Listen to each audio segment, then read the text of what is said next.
Abra sua Bíblia em Gênesis no capítulo 2, no versículo 9.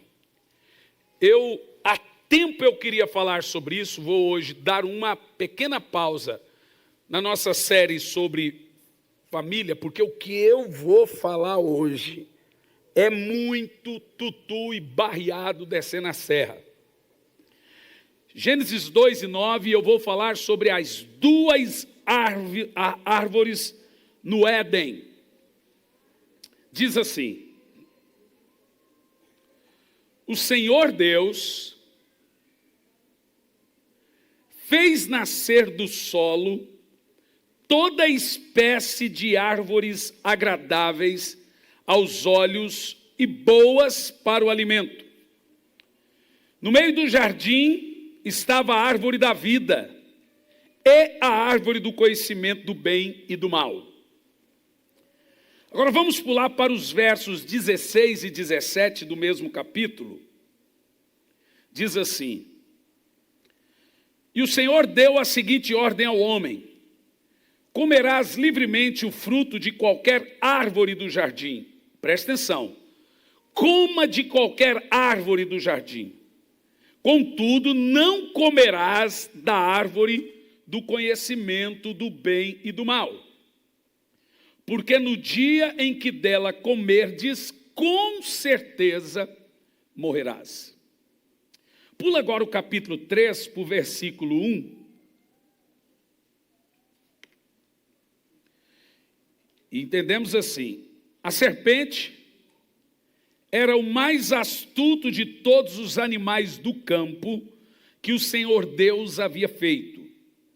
E aconteceu que ela questionou a mulher: vós não podeis comer nenhum dos frutos das árvores do jardim?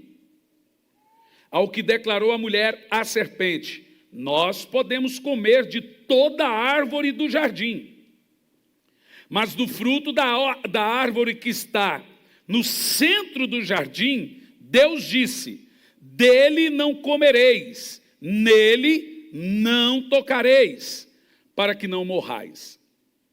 Então a serpente alegou à mulher: com toda certeza não morrereis. Preste atenção que no texto anterior Deus usou a palavra bem incisiva: com certeza morrereis. Vem o diabo e diz: com certeza não morrereis.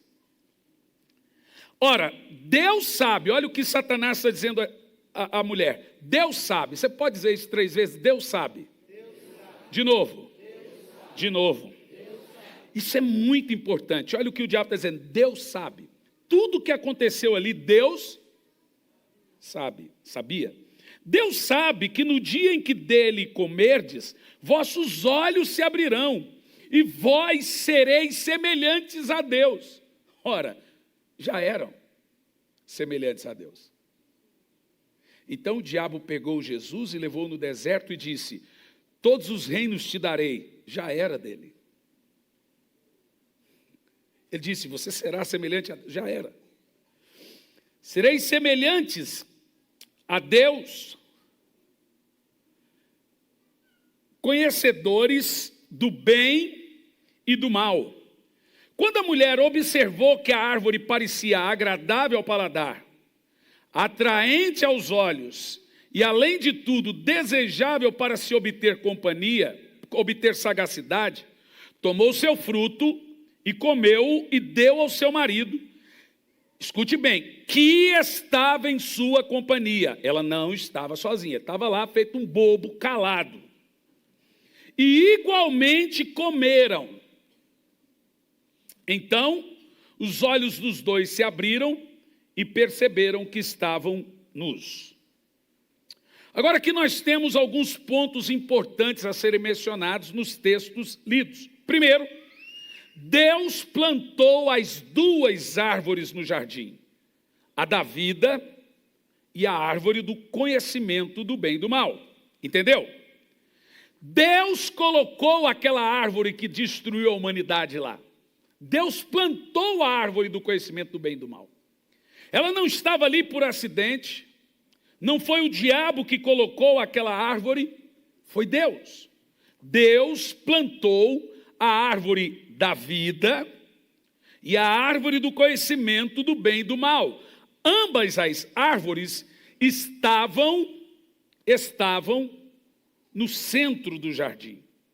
E a segunda pergunta que falamos à guisa de introdução: por que Deus plantou as duas árvores no meio do jardim?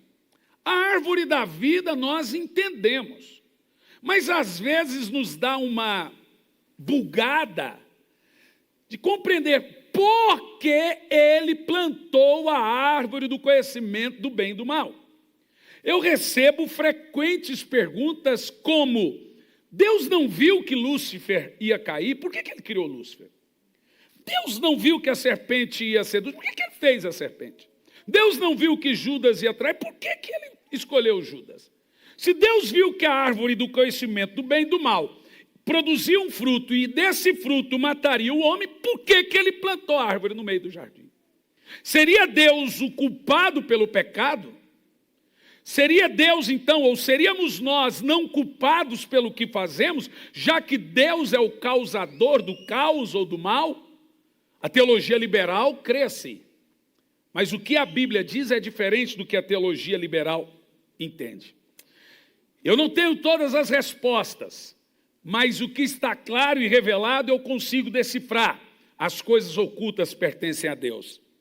Fica fácil nós entendermos o porquê das duas árvores, se em primeiro lugar compreendermos o porquê da árvore do bem e do mal. Se nós decifrarmos o que é a árvore do bem e do mal, e por qual motivo Deus plantou ela no meio do jardim, compreenderemos o propósito dessa doxia, ou desse dualismo que existia no meio do jardim. Ora, vejamos. O que é a árvore do conhecimento do bem e do mal, em primeiro lugar? Depois, vamos compreender o porquê ela estava lá. A árvore do conhecimento do bem e do mal. Na realidade, esse conhecimento mencionado em conhecimento de bem e mal é um privilégio que Deus reserva somente a ele. O homem não tem, nunca teve, nem tampouco os anjos, condição de decifrar as coisas ocultas que Deus reservou para ele. O discernimento profundo do bem e do mal está reservado a Deus. E o homem passaria então a usurpar pelo pecado, assim como Lúcifer o fez. Não se trata, pois, o conhecimento de o homem passar a ter onisciência de coisas que ele não sabia. Conhecimento do bem e do mal, na realidade, nem é discernimento moral que o homem inconsciente, que passaria a ser morto pelos seus pecados e delitos, poderia aceitar ou poderia recusar pela sua racionalidade. Conhecimento do bem e do mal seria a faculdade de discernir por si mesmo o que é certo e o que é errado, sem a ajuda de Deus. Ou seja, conhecimento do bem e do mal eu quero tomar minhas decisões, eu quero viver minha vida, eu quero saber o que é certo e o que é errado. É exigir de Deus independência, viver sem a vontade dele e arcar com as consequências. Ou seja, racionalizar sem consultar a Deus é agir inconsequentemente. Conhecimento do bem e do mal, que já era um fruto que Lúcifer comeu e deu ele a terça parte dos anjos, é então reivindicar uma autonomia moral pela qual o homem nega a criatura. A partir do momento que você quer independência, decidir, saber o que é certo, o que é errado, sem orar, sem ouvir, sem consultar a Deus, você comeu dessa árvore.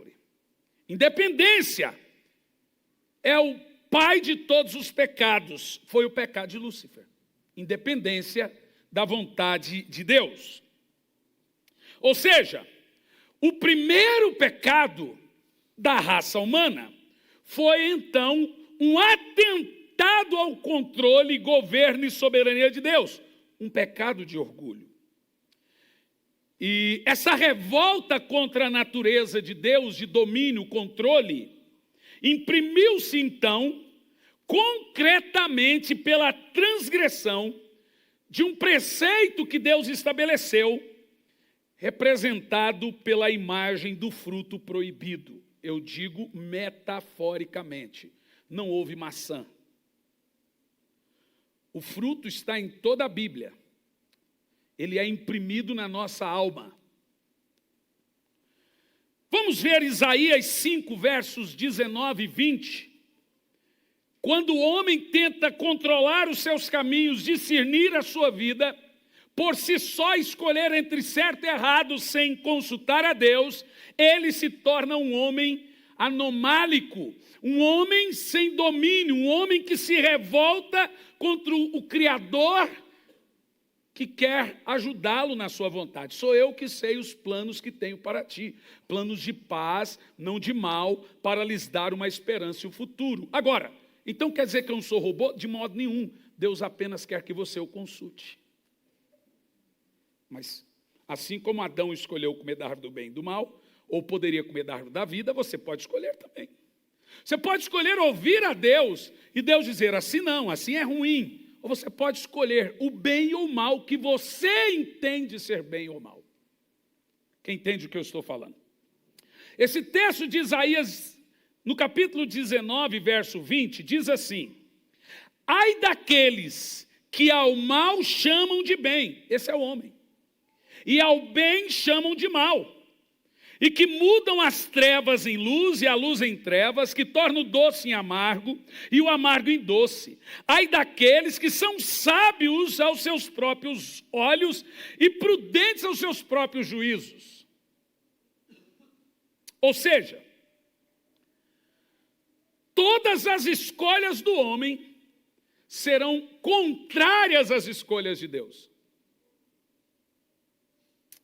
Esse é o fruto proibido. Este é o fruto de pensarmos com a nossa própria ótica, aos nossos próprios olhos. Foi o próprio Paulo que em Romanos 7 disse: o bem que eu quero, esse eu não faço. O mal que eu não quero, esse eu faço. Porque nesses tempos eu falei: Deus, o senhor é do contra. Deus falou: não, não, você é do contra.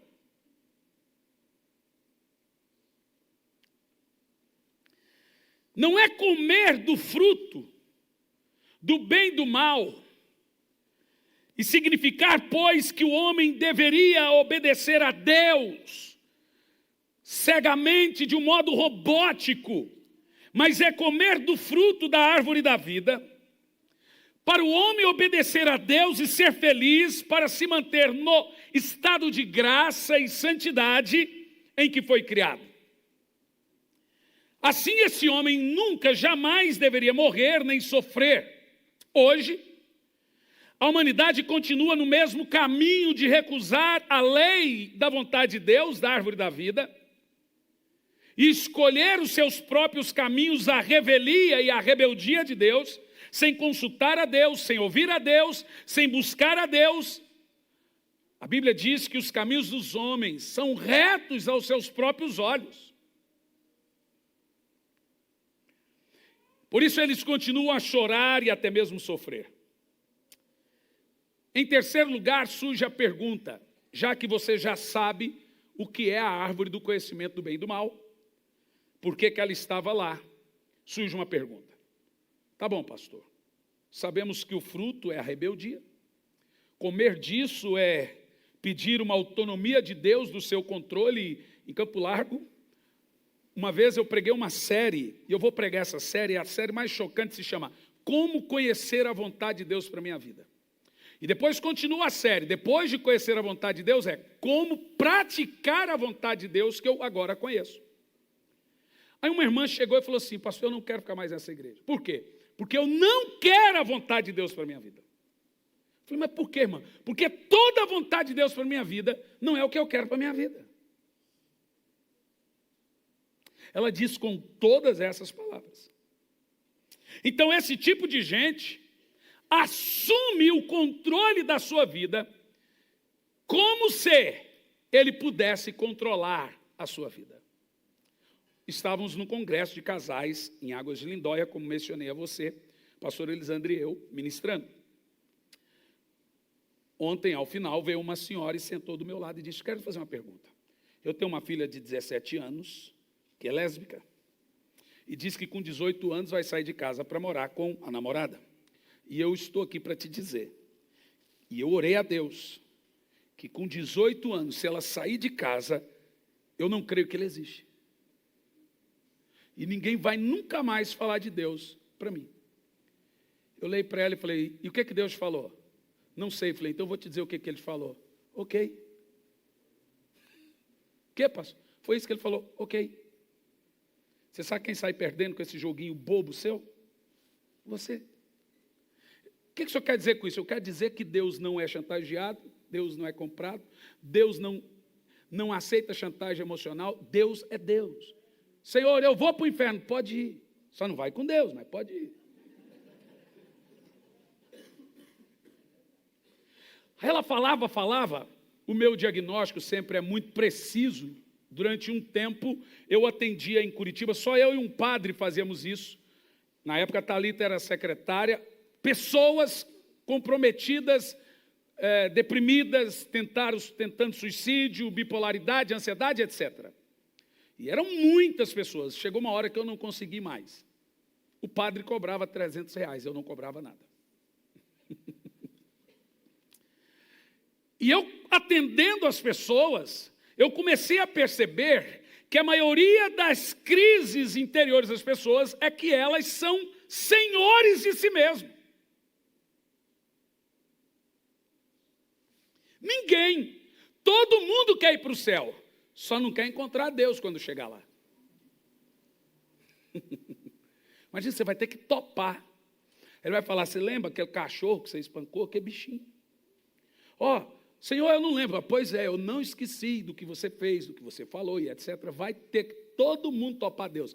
A Bíblia diz que todos os joelhos irão se dobrar, uns por puro amor a Deus, outros terão seus joelhos quebrados, mas toda língua confessará e todo joelho se dobrará e vai dizer que Jesus Cristo é o Senhor. Uns por adoração, outros vão se dobrar, porque terão seu joelho quebrado e vai se dobrar.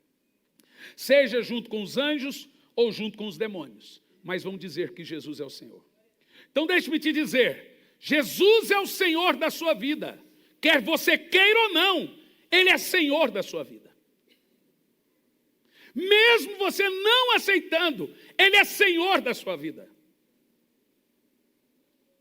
Você pode se rebelar contra esse senhorio e pensar que você tem um controle. Ele continua sendo Senhor.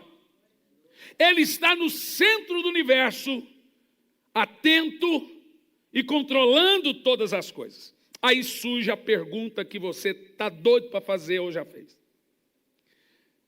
Aquela mulher, quando ela começou a falar e tremer, eu falei assim: você está há quanto tempo sem tomar seu remédio? Ela: como é que é, pastor? Seu remédio? Quanto tempo você está sem tomar? Como é que o senhor sabe? Eu falei: não, você está tremendo, não deixa eu falar e está atravessando as palavras. Você é bipolar, está tendo taquicardia e crise de ansiedade. Você toma 3 remédios, por que você não está tomando?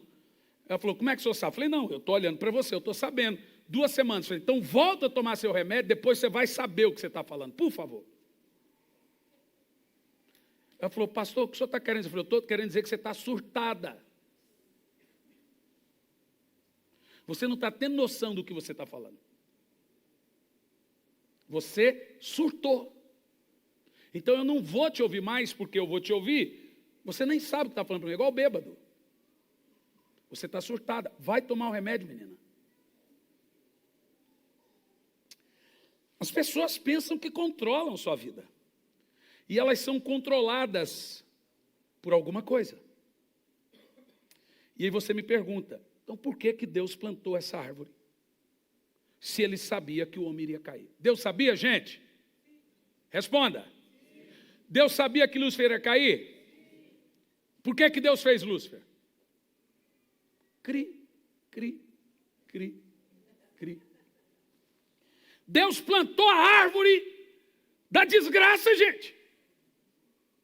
Por que Deus plantou essa árvore no centro do jardim? Veja, o centro de tudo representa o coração. Jerusalém está no centro do mundo.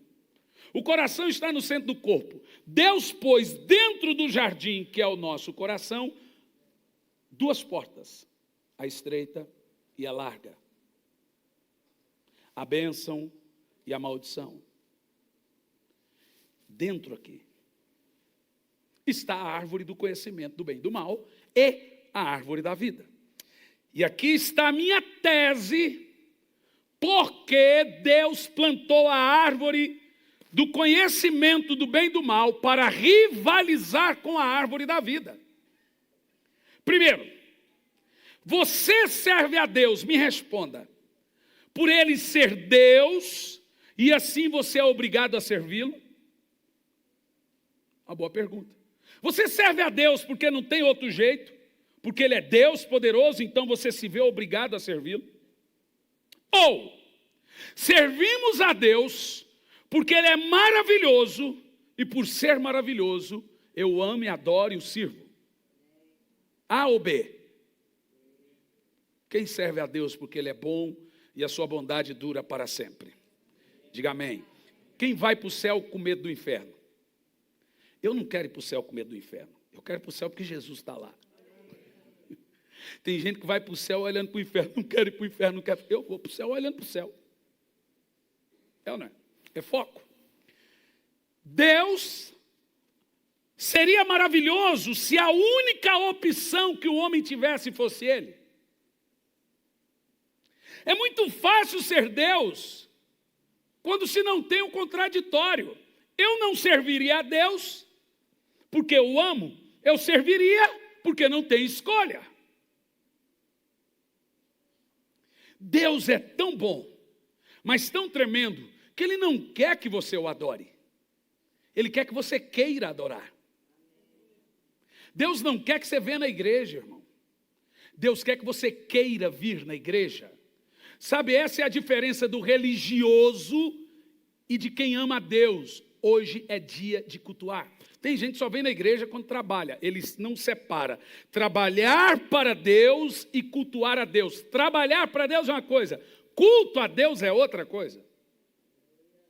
Fico muito feliz quando eu vejo irmãos do louvor aí sentados sem estar na escala. Gente sentada sem estar trabalhando. Porque ele entende que é culto, é serviço. A palavra culto em inglês, inclusive, é serviço ao Senhor. Deus não seria Deus se não tivesse uma provação de fidelidade, um teste de fidelidade provocado por Deus. Então cabe a nós alguma conjectura. Qual foi o pecado de Lúcifer? Por que se achou iniquidade nele? Se olharmos o padrão de queda na Bíblia, fica fácil saber qual foi a queda dele. Quantas vezes Jó foi tentado? 3. Quantas vezes Pedro foi tentado?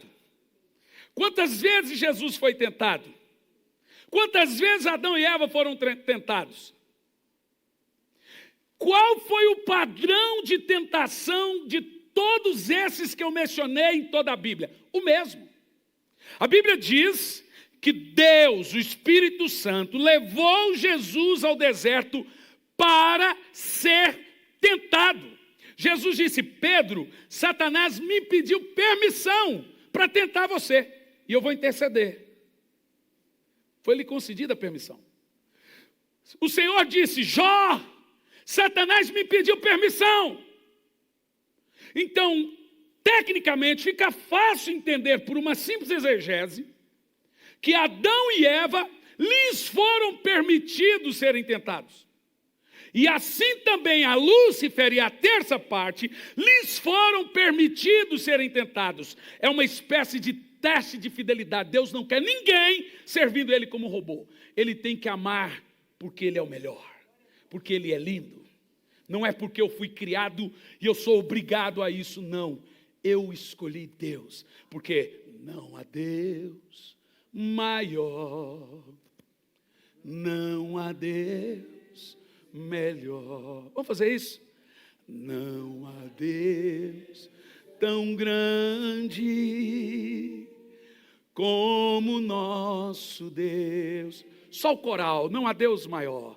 Não. Eu te pergunto, você responde, por que você adora a Deus? Não. Por que você adora a Deus? Tão grande.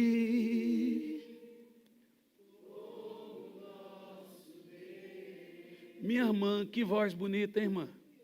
Estou só assuntando sua voz aqui, viu, irmã? Você aí de preto. Você aí mesmo que está olhando para mim, na frente do maestro. Você ouviu, maestro? Ó. Ouvido aqui é bom, menino. Deixa eu te falar uma coisa. Você começa a entender que faz sentido estar dentro do coração dois caminhos, duas árvores, a bênção e a maldição, dois frutos da carne e do espírito. Porque Deus quer ser Deus da sua vida, Senhor da sua vida, a partir do momento que você for atraído com cordas de amor e bondade, e por seu amor escolher Ele, porque não há nada melhor. Por isso que sobreveio tentação. E a Bíblia diz que não há tentação que não possamos suportar. Porque quando vem a tentação, o Senhor proveu o escape. Quer dizer, Adão e Eva tinham escape. Pedro tinha escape. Todos tiveram escape, mas não quiseram. E a prova é tão tremenda, que quando o Senhor diz, eis que coloco diante de ti a bênção e a maldição, a porta estreita e a porta larga, o fruto da carne, o fruto do espírito, a árvore da vida, a árvore do conhecimento do bem e do mal, fica fácil a gente entender que provavelmente Lúcifer caiu por esse tipo também de teste que lhe foi reprovado. Ele e a terça parte dos anjos. Todos na Bíblia passaram. Veja, quando Jesus entrou em carne, até ele teve que ser tentado. A Bíblia diz que ele foi tentado em tudo, mas não pecou. Ele também teve que provar, tu és mesmo filho de Deus? Transforma essa pedra em pão. Todos os reinos te darei. 3 vezes. Nós estamos falando do Filho de Deus, gente. E quem levou ele foi o próprio Espírito Santo. Foi o Espírito Santo que pôs a serpente no deserto, levou Jesus e plantou a árvore do conhecimento do bem e do mal. Falou, agora, vamos lá. E Deus fica observando. Eu não quero ninguém me adorando só porque eu sou o grandão do universo. Eu quero que você perceba que eu sou melhor para você, mas não porque sou eu que vou te dizer. Eu quero que você descubra o segredo da árvore da vida e o segredo de viver longe da voz e da vontade de Deus. As minhas ovelhas ouvem a minha voz e me seguem. Elas me amam e eu as amo.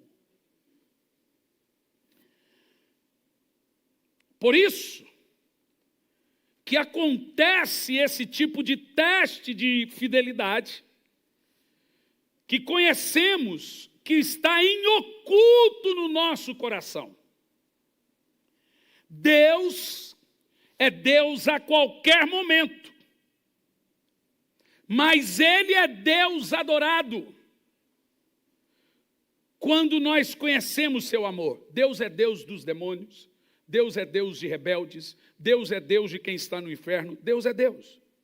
Mas adorado é só dos verdadeiros adoradores, que comeram do fruto da árvore da vida, que é Cristo.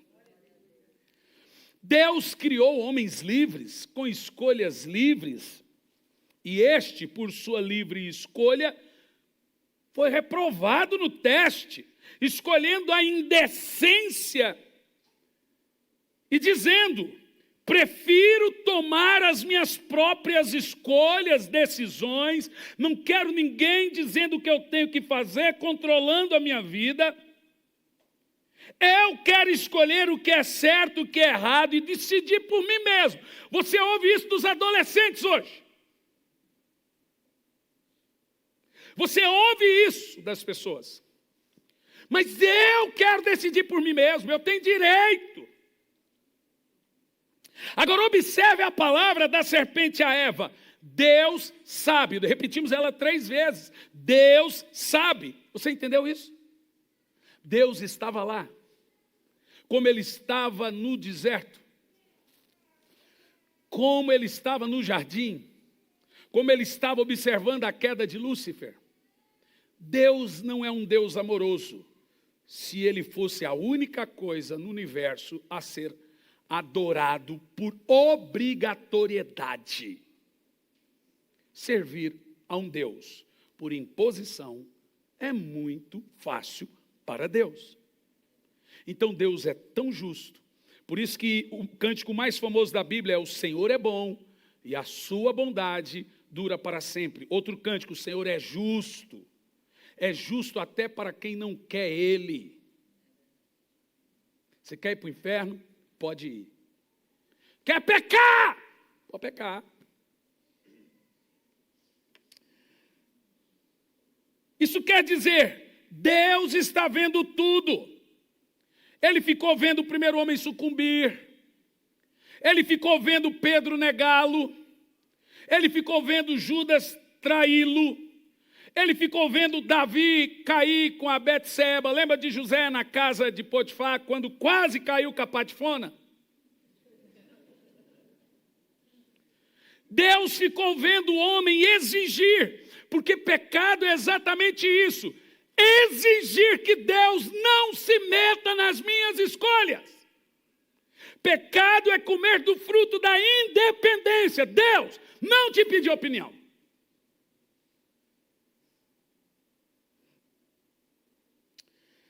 Agora eu quero ver algo com você, que eu tenho certeza que a maioria de vocês irão chocar. Não igual as galinhas. Chocar no sentido metafórico. Tem uma pergunta muito importante que deve ser respondida. Primeiro, essas 2 árvores, o que são elas? Ou quem são? Ora, se não é uma boa pergunta. Primeira árvore, a da vida. Eu vou mandar um negócio para o Juliano, se ele tiver aí. O Juliano foi arrebatado, está aí? Está lá? Não foi arrebatado ainda não? Se ele foi arrebatado, a pastora Elisandra ficou.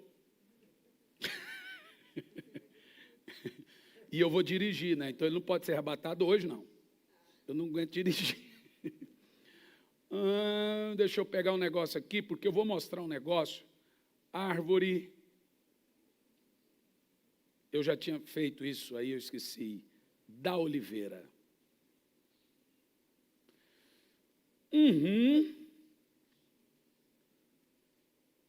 Irmã pastora, tira aqui 3 prints para mim e manda. Ah, meu Deus, papai estava com saudade. Eu estava resistindo. Pega as mais feias aí e manda para o Juliano 3 fotos que eu vou mostrar. Primeiro, quem era a árvore da vida? Gente, ambas as árvores estão ali representando 2 personagens, 2 pessoas, assim como dentro do nosso coração. Primeira árvore no centro do jardim, como a outra também estava no centro do jardim, como as 2 ficam dividindo espaço dentro do nosso coração e nós temos que tomar a escolha. A árvore da vida, quem é? Primeiro texto que vamos ler, Apocalipse 2:7. Aquele que tem ouvidos, ouça o que o Espírito diz às igrejas. Ao vencedor, darei o direito de comer da árvore da vida que está no paraíso de Deus. Então entendemos uma coisa: a árvore ainda existe, o paraíso ainda existe. Nós vamos comer dessa árvore. E tem mais, eu digo mais, já comemos dessa árvore. Essa árvore estará na cidade santa. E observe esse texto. Apocalipse 22, verso 2. No meio da rua principal da cidade, de cada lado do rio estava a árvore da vida. E olha lá, que frutifica 12 vezes por ano, um fruto por mês. As folhas da árvore servem para a cura das nações. Apocalipse 22, 14 diz: felizes os que lavam as suas vestes, e assim têm direito à árvore da vida, e podem entrar na cidade pelas portas. Apocalipse 22 e 19, se alguém tirar alguma palavra desse livro de profecia, Deus tirará dele a sua parte da árvore da vida, ele não vai poder comer, e da cidade santa, que são descritas no livro. E tem mais, João 6, 53 a 56 diz: Jesus, pois, lhe disse: na verdade vos digo, que se não comerdes a carne do Filho do Homem, e não beberdes o meu sangue, não tereis vida em vós mesmo. Já começamos a entender quem é a árvore da vida. De quem comemos? De quem comemos? Quem come da minha carne e bebe do meu sangue tem vida eterna. Acabamos de ler que quem come da árvore da vida vai viver eternamente. E eu ressuscitarei no último dia, porque a minha carne é verdadeira comida, e o meu sangue é verdadeira bebida. Quem come da minha carne e bebe do meu sangue, permanece em mim e eu nele. Isso é ceia, gente. Toda ceia você está comendo da árvore da vida. Por isso que Jesus disse: nisto sabereis que sois meus discípulos, se comer da minha carne e beber do meu sangue. Fica fácil saber quem é a árvore da vida. Ela estava lá no Éden. Jesus estava lá. Ele também era a pedra que andava com os hebreus. Ele também era o cordeiro preso entre os arbustos. Quando Adão foi sacrificar Isaac, ele estava com Sadraque, Mesaque e Abednego na fornalha. Ele estava com Daniel na cova dos leões. Ele sempre esteve lá. Ele é a árvore da vida lá. Jesus estava lá no Éden. Essa árvore foi plantada. Como ela estará na Nova Jerusalém. E a ordem de Deus era: coma da árvore da vida. Não coma da árvore do conhecimento do bem e do mal. Você entendeu? Lemos no início. Coma da árvore da vida. Da árvore do conhecimento do bem e do mal, não coma. Então, comer da árvore da vida significava ter a vida de Cristo, os domínios de Cristo, a vontade de Deus em nossa mente. 1 Coríntios 2,16 diz: porque quem conheceu a mente do Senhor para que possa instruí-lo, olha o que Deus fala para você: nós, portanto, temos a mente de Cristo. Quem comeu desse fruto aí? Adão deveria ter comido da árvore da vida. Não põe ainda não, é um segredo essa foto. Aí surge a pergunta: se Adão deveria ter comido da árvore da vida, por que ele não comeu? Não é fácil comer da árvore da vida, por um motivo. Primeiro, o que era a árvore da vida? Que raça, que espécie de árvore era? Biblicamente falando, a Bíblia chama ela de árvore baixa e feia. Em Romanos 11, 24, o apóstolo Paulo chama Jesus de oliveira verdadeira. Nós fomos enxertados nessa oliveira que é Cristo. Observa que quando terminou o dilúvio, Noé soltou um monte de pássaro vira-lata e foram embora e nunca voltou. Mas de repente ele solta uma pomba e ela volta com um ramo. A pomba é o quê? Tipifica o quê? E a oliveira? Então, ali temos o sinal do Espírito Santo dizendo a Noé: eu vou implementar, eu vou colocar na terra a manifestação dos filhos de Deus, gerados no Espírito e não na carne. Por isso que nós lemos que a natureza geme pela manifestação dos filhos. Por isso que você vê a pombinha, o Espírito Santo, trazendo o ramo somos nós, da oliveira, que é Cristo, a Noé, para começar uma nova criação. Então vamos entender um pouco sobre a oliveira. Se entendermos que Paulo chama Jesus de oliveira, é uma árvore, ela é uma árvore baixa. A oliveira é uma das árvores mais feias que existe. A riqueza da oliveira não é vista, está em sua raiz. E as suas raízes produzem óleo. E da raiz o óleo vem para as folhas, então tudo se planta próximo à oliveira. É maior que a oliveira, porque o óleo da oliveira é que está a vida. Está escondido na raiz. O fruto da oliveira, que no caso é o óleo, serve para curar. E como se produz o fruto da oliveira? Pisando. Por isso que você lê o texto, pelas suas pisaduras. Pisando nele, nós fomos curados. Aleluia. Veja bem, o que isso significa? Preste atenção.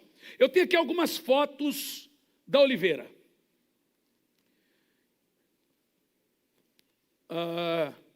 Veja que ela tem aparência seca. Ela não está seca, mas é a aparência dela. Se desligar, fica melhor um pouco. Essa não dá para pegar da raiz, né? Vai passando a outra foto, talvez a gente pegue uma. Olha aí, gente. Essa mato. Vai passando. Olha essa. Veja que ela é seca. E por que Adão não viu a oliveira? Porque não tinha nenhuma beleza para que nós o desejássemos. Era desprezada, a mais indigna entre os homens. Não foi feito dela caso algum. Era feio como raiz de uma terra seca. Ela estava num lugar totalmente desprezado. Era a árvore mais feia. Ninguém poderia imaginar que aquela seria a árvore da vida. Todo mundo quer um milagre, mas na maioria das vezes ele vem numa embalagem que não esperamos. O judeu quer e queria, sempre quis o Messias, mas ele veio com uma cara, numa embalagem que eles não queriam. Você sabia que a maioria das suas bênçãos está numa embalagem que você não topa? Deixa eu te contar um caso. Fui pregar numa igreja em Goiânia, igreja videira. Tinha acho que uns 7.000 pessoas. Na época, tinha acontecido um negócio sobrenatural comigo. Um anjo apareceu lá em casa, pôs a mão na minha cabeça, meu cabelo assim ficou com umas luzes. Espero que você acredite nisso. E o cabelo era bem comprido, assim, cheio de luzes, coisa de menino. Igualzinho do pastor Roger ali. E aí, a hora que eu fui pregar, uma mulher chegou no pastor Luiz e disse: pastor, eu não acredito, você vai pôr esse cara aí para pregar. Olha o cabelo, o cara encheu o cabelo de luzes. Não, pastor, isso é um absurdo. Isso não pode subir aí para pregar. Olha o cabelo desse cara. O pastor Luiz olhou e falou assim: irmã, vamos terminar o culto, irmã. Depois você fala. Não, pastor, eu já fechei o coração. Fechei o coração. Estou lá eu pregando, irmão. Com luz, sem luz. Estou pregando. Com luz. Vou falar nada, você viu, Cliff, tá? Você vigia. Aí, num dado momento, tinha um rapaz com paralisia infantil. Eu falei: os obreiros, traz esse moço aqui. Falei: que você tem? Nunca andei, paralisia infantil. Falei: mas você vai andar agora. Falei: levanta e anda em nome de Jesus. O cara nunca andou na vida. Se levantou e andou. diante de 8.000 pessoas. Uma mulher caiu no chão e começou a chorar desesperadamente. Quando eu olho, o pastor Luiz está morrendo de rir. O que está acontecendo? Quando eu olho, adivinha quem era a mulher? Aquela que não topou o pastor de luz. Irmão, a maioria de nós perdemos as maiores bênçãos na nossa vida por fecharmos o coração para um tipo de bênção que está numa embalagem que eu não quero, não topei, não gostei, e a gente fecha o coração. A maioria das coisas que Deus tem para nós está na vida de alguém que você não gosta. Gente, eu vi umas olhadas aí para os lados, para trás. Gente, aqui de cima a gente vê cada coisa. Ah, não é possível, naquele eu não quero minha bênção. O judeu sempre quis o Messias, mas ele vem numa embalagem que eles não gostaram. E ainda hoje continuam a rejeitar a árvore da vida. Ela é a porta estreita. Ela é o maná que desceu do céu. Você lembra? Deus todo dia mandava o maná. O povo de Israel disse, não queremos mais maná. Chega de maná. A gente quer carne. Deus falou, mas o maná é gostoso. Mas não quero, enjoei de maná. É a mesmice, isso é careta. Deus falou, vocês querem carne? O que eles pediram? Carne. Fruto da carne, fruto do pão do céu. Fruto da carne, fruto da carne. Sabe o que Deus fez? Eu vou mandar carne. Vocês vão comer tanta carne que vai sair carne pelo nariz, pelo ouvido, por tudo que é lugar. Eu não estou exagerando, está escrito desse jeito na Bíblia. Vai sair carne pela boca, pelo nariz, pelo ouvido. Vocês vão comer carne até vomitar 3 vezes por dia. Jesus vem dizer, e ele vai dizer, eu sou o pão vivo que desceu do céu. Ele era o maná. Esaú, quando vendeu o prato de lentilha, não foi o prato de lentilha que ele vendeu. Ele optou por ser independente da bênção. Ele vendeu, foi Jesus. Jesus é o primogênito. Jesus é a herança. Esaú trocou a primogenitura por um prato de prazer, pela árvore do conhecimento do bem e do mal. Todos os dias escolhemos carne do que o pão vivo que desceu do céu.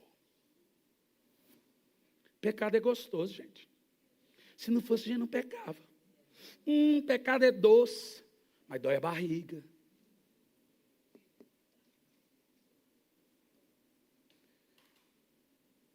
A árvore do conhecimento do bem e do mal, a porta larga, tudo isso é prazeroso. Mas todos os dias estamos escolhendo a carne, e você está comendo tanta carne que está saindo pelo ouvido, pela boca, está pecando até não querer mais. E estamos rejeitando o pão vivo que desceu do céu. Essa árvore da vida que veio e se encarnou, tomou forma de homem, e agora os judeus rejeitaram ela de novo. E agora nós podemos, pelo sim ou pelo não, aceitar ou rejeitá-la. Eu vou terminar agora. Quem é a árvore do conhecimento do bem e do mal? Eu vou terminar isso na quarta-feira. Estou brincando. Gente, se eu te contar, você acredita? Então não vou contar, vou deixar a Bíblia contar. Veja comigo. Ezequiel 31:18. Quem é a árvore do conhecimento do bem e do mal? É também uma pessoa. E é chocante a mensagem. Qual das árvores do Éden pôde comparar-se com você em esplendor e majestade? No entanto, você também será derrubado e irá para debaixo da terra, junto com as árvores do Éden. Você jazera entre os incircuncisos, com os que foram mortos à espada. Veja aqui que, ao mesmo tempo, o profeta fala de uma metáfora, mas cita também uma pessoa. Você quer ver de novo, agora, no verso 15 e 16 do mesmo capítulo? Quem é a árvore do conhecimento do bem e do mal que está no centro do jardim? Assim diz o Senhor, no dia em que ele foi para debaixo da sepultura, fiz o abismo encher-se de pranto por ele.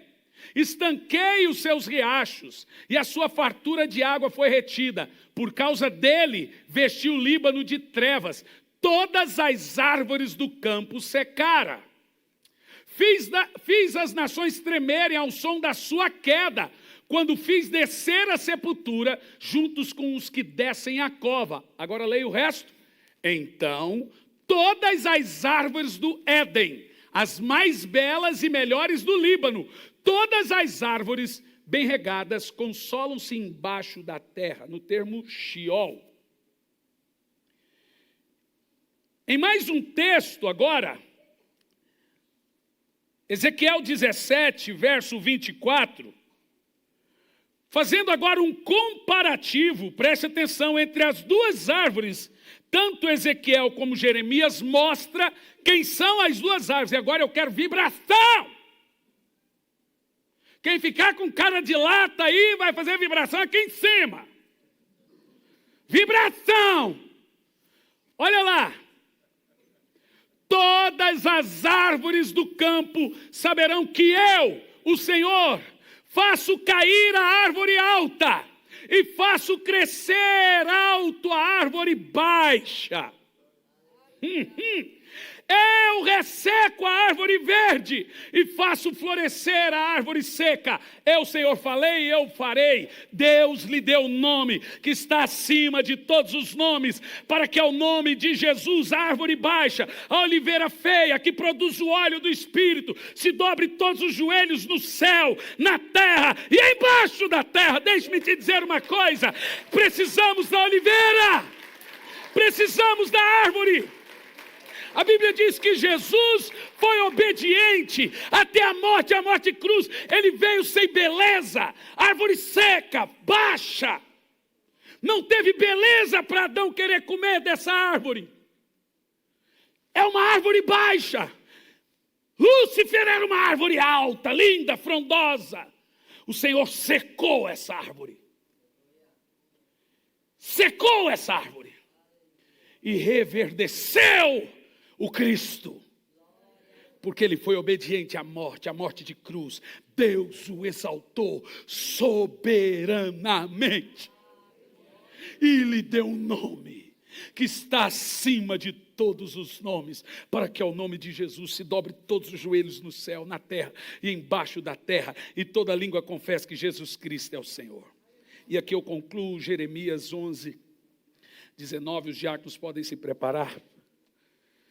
Mais uma metáfora profética. O que é interessante que os profetas falam em tom de poesia.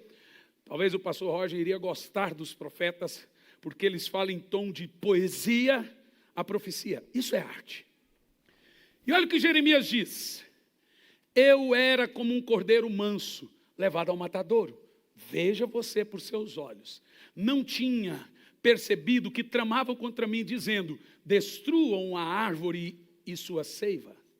Vamos cortá-la da terra dos viventes, para que o seu nome não seja lembrado.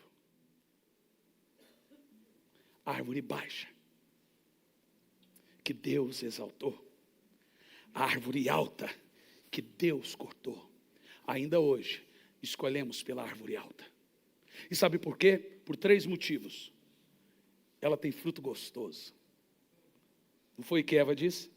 Segundo motivo, ela tem sagacidade para nos oferecer, malícia.